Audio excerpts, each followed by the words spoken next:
Hey, Truth Seekers, welcome back. Zach here. Doing one more video, at least one more, on this Philadelphia train crash hoax. It's disappointing to know that we live in a world that this is really happening in. But when you think about it, if we truly are a nation of 300 million people, this whole stunt might cost the government a couple hundred million or so. And it's essentially a commercial for all the nation.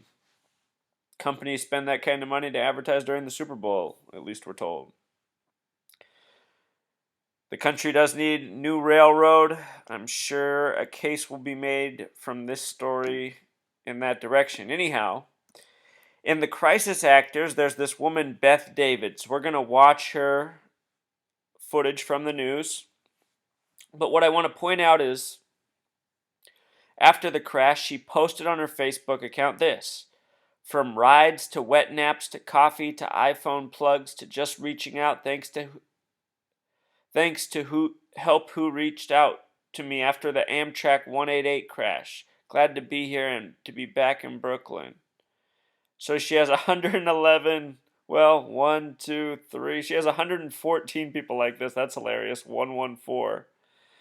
It says she has 673 friends, so it looks like, okay, yeah, this looks like a kind of a real Facebook. But then you notice she hadn't posted before that since July 7th, 7/7/14. Thanks for all the great birthdays. So her birthday's on July 7th, supposedly. She didn't post on her Facebook all this time until, boom, right after the train crash. April 19th, she has a post about journalism. And before that, nothing. So, Truth Seeker, that's pretty curious. Her Facebook's curious, right? She'd go post on Facebook when she rarely uses it after a crash. That doesn't seem like the time you'd use it. This will be this traumatic event. Just like the former congressman we covered, Patrick Murphy. Anyway, her name is, first of all, Beth Davidz. And does anyone know Davidz with a Z? I've never seen the spelling in my life. Anyhow, Beth Davidz has a gematria of 47, number so often coded into the hoax. And with regards to the theme of revelation, the two numbers used most in Revelation singularly are 4 and 7. They're used repetitively in Revelation, the final book of the Bible. With simple English gematria, her name sums to 101, 101. So, interesting name gematria. Mafia and Jewish gematria is 47. Anyway, we've seen the curious Facebook. We've seen the curious name gematria. Now we're about to watch the very curious interview. Notice it's going to begin at 7:04. I also want to just talk about this Pix News and even his LL Bean jacket. Notice that's what's on his mic, Pix 11. The word agent sums to 47. Her name sums to 47. Remember? Beth Davidz, 47. So does the word agent. There's actually a movie in a video game where there's a character named Agent 47. LL Bean. L is the 12th letter. It breaks down to 3. 1 plus 2 is 3. LL is a way to say 3, 3. Bean has a Pythagorean gematria of 13. It has a simple English gematria of 22, which I should have wrote up there, like the number of chapters in Revelation. Pix sums to 49. Revelation sums to 49. Pix with Pythagorean gematria sums to 22. Again, Revelation has 22 chapters. So, Truth Seeker, this stuff, truly coded. Now, with that said, we're just going to watch this. It's a little more than 8 minutes long, 8 minutes, 39 seconds. Here we go. Oh, yeah, Truth Seeker, he's going to say that this is a bruise. Notice she has this thing on her eye. It could be makeup. I also want you to notice that in her picture, she has sunglasses on. Could be a birthmark, and that could be the reason she's chosen to be this crisis With actor. that train, Here we go. when you went around that curve here at Frankfurt Station, so just tell me what it was like going around that curve. Was it in an instant that you felt a jolt? Um, I mean, I didn't feel a jolt as much as it just felt like a very wide turn. It just, and then it kind of, that's when it kind of went to slow mo because it went from just like it's a wide turn to you could actually feel the car. Truth Seeker, I want to remind you again this train supposedly was traveling at 106 miles per hour, over twice the limit. And the footage we're showing shows a crumpled up train. If steel was smashed, a human body surely would have been smashed, and likely cell phones and a whole lot more. These people who've gone on have been unmarked. She's been the most blemished so far. This right here is supposedly what happened to her. But it looks almost like a birthmark because it goes over her eyelid. I could be mistaken. You know something was very wrong. Um, and then it just kind of becomes like a slow mo moment of you're kind of tumbling in the dark, being hit by like seats and. True Seeker, am I tripping or does that look like 121? I'm not sure. Here we go. People and everything. I mean, you're not really sure what's hitting you because it's. And that's kind of like the slow mo moment. When I'm wondering if like that's the end. The last kind of, but when like we finally stopped and I could like taste dirt. And that's the time that the sounds came back. I mean, you hear people who were injured to my left, who was stuck, a woman who was stuck in her chair, another woman who like needed help getting up. So I mean, and that was just kind of a moment. People were like asking for how to get out of this car. So Passengers helping passengers. it's passengers helping passengers. I mean, we have phones trying to light it up. People are looking for their phones. They're looking for their loved ones that are sitting next to them. So people are helping out each other, and like I mean, it totally varied.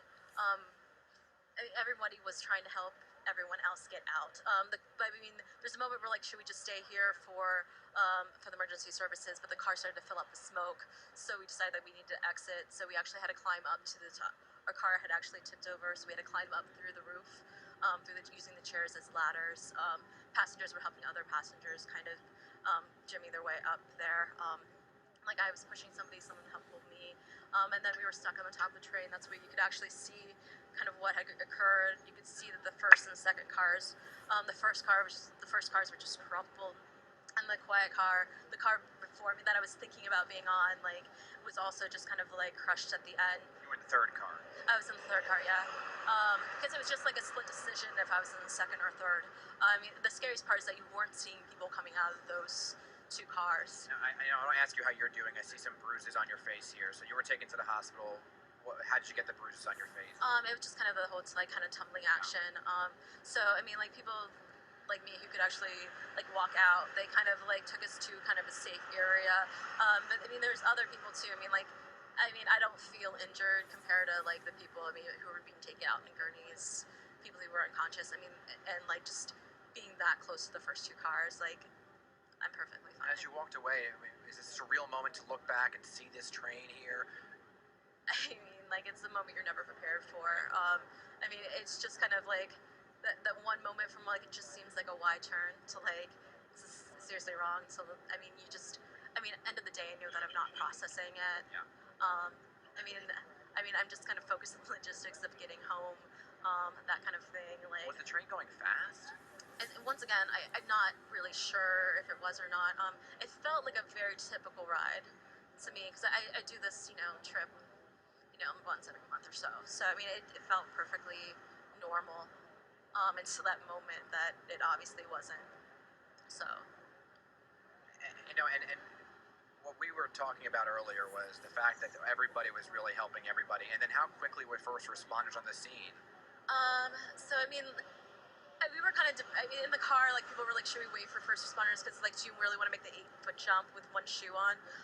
But that's the time. I mean, first responders were just getting there. I mean, like planes had just started to circle. I mean, it was all within that kind of matter of. I mean, I don't really know what time's a little bit different in those kind of moments. But I mean, the first people who came were like, watch out for live wires. They started helping people out, and then other kind of first responders started to like guide us. I mean, there's just definitely a moment of like, what do I do now? People who had phones, we're giving it to people who didn't have phones to call loved ones. I mean, I gave that to somebody else after I made my calls to my family and friends. Um, and like it was just a moment like we hugged each other. I mean, so I mean, totally kind of varied. But I mean, the first responders by that time were kind of coming in swarms. Right. And So all your like, belongings are still on the train. yeah, I don't think they're gonna Just kind let of me get out.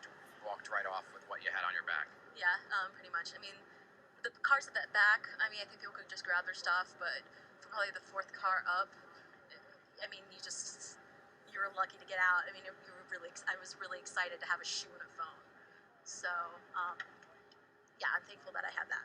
Well, I appreciate you taking the time to stop and talk to us today, and I'm glad you're okay. First and foremost, before everything else, that you're okay yourself. Just a few bumps and bruises. Yeah. So. Well, thank you very much. And you're from Williamsburg. Yes. So we're going to help you get home to Williamsburg, okay? That would be Well, amazing. thank you very much for talking to us this morning. And guys, as soon as we hear more from the NTSB that are here on the scene right now, conducting their investigation, going through the black boxes, trying to figure out if there's a mechanical failure or not, we'll of course bring that to you. But for now, we're live in Philadelphia. I'm Dan Manarino, Pix 11 News. And I have a question for Beth, because I know she described, the way as I understand she's describing it, is that really the moment she knew something was wrong was when the train was going off the tracks. Did she hear anything? Did she feel any kind of braking before that or in that process, or was it just full speed until the train went off the tracks? Beth, did you hear anything before the train entered the curve? Was there screeching? Was it sound like it was braking? Did it feel like it was braking? I mean, I've heard this now from the reports, but I didn't. At the moment, I didn't really feel anything. I mean, I just really just ended a conversation. It felt like just a wide turn. I talked to the other people who were in my hospital from the second and fourth cars, and they said kind of similarly. Like it just felt like something you just had to like grab your Gatorade on. I mean, there could have been a crash too, but I mean, like in that kind of slow moment when we were scraping, I mean, you kind of drop Did sound. it sound like scraping? I mean, you look down and you know that your car, at the time, you have no idea what's going on. Right. You're just kind of shifting. And Did it feel like it was going in slow motion? yeah. And when you say a wide turn, I mean, it is a big curve that it goes around. Yeah, I mean, it just felt like, it's just kind of the kind of moment where you just feel like you need to catch your water at the other end or like grab your computer. It felt like that kind of just regular kind of like wide turn until that the moment that it all kind of goes black. And Okay, I was just gonna let it go without pause, but I mean, if something goes off the track at that high of a speed, it wouldn't be it wouldn't be the way she's putting it. Has anyone been in a car accident before? This would be a very violent car accident. A big, massive object traveling at this high of a speed. There would be many casualties, Truth Seeker. I'm just not sure what's up and down. And I think that's exactly what investigators are going to be looking at is what happened as the train entered that curve. By the way, just a quick note, this is not the first time there was actually a train derailment at this site. Back in 1943 was the site of America's worst train crash. Happened here at Frankfurt Station as well. So investigators are going to be looking into all the pieces and trying to put this puzzle together, guys. Just a quick question. I know she's from Williamsburg. Her family's watching. They're probably getting a great look at her. If she wants to send out a message to her family or her friends who are possibly watching right now, does she have anything to say to them? Because I'm sure. I mean, I could just feel the pain in her voice, and I could just see it. Yeah. What would she like to share with them? Yeah. We are a New York station, so Look at how the news anchors. See that woman, she's on a lot. She's well trained in this. See how she's validating what maybe the audience really didn't see. She said, "Oh, I can see the pain, the sadness in there." Did you see that, True Seeker? Did you see that in this person? Or did you see someone rattling off words? Not making a whole lot of sense. if any of your friends or family are watching right now, were you able to talk to them, or do you want to just tell them something right now that you're okay? I mean, I think I'm okay.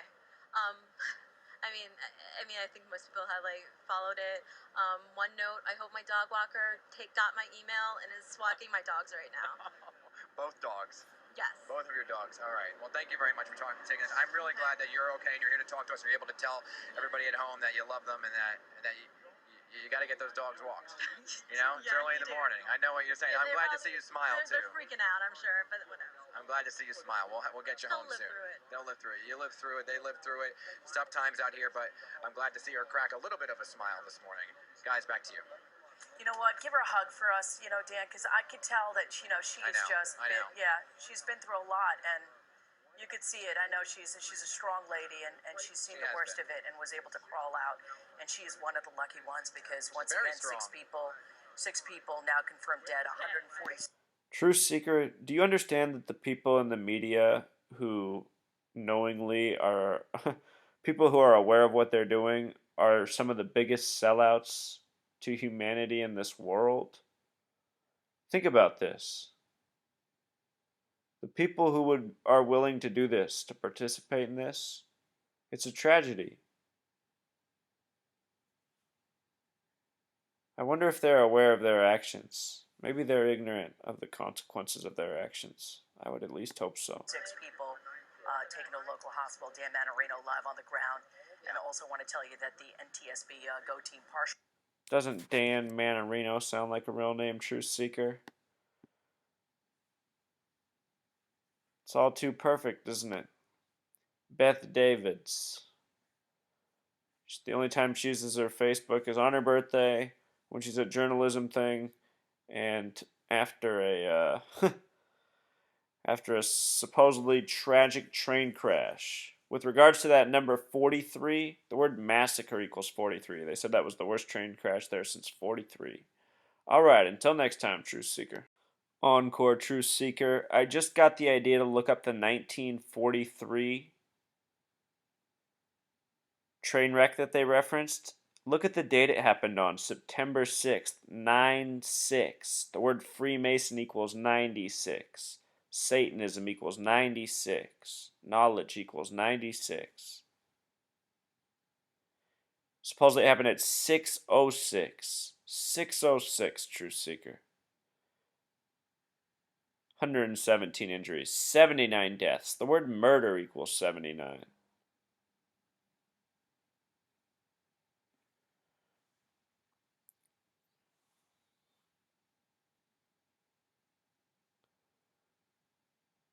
What do you make of it, Truth Seeker? I say they've been hoaxing us all through history. All through history. This is how they forged it. One hoax after another.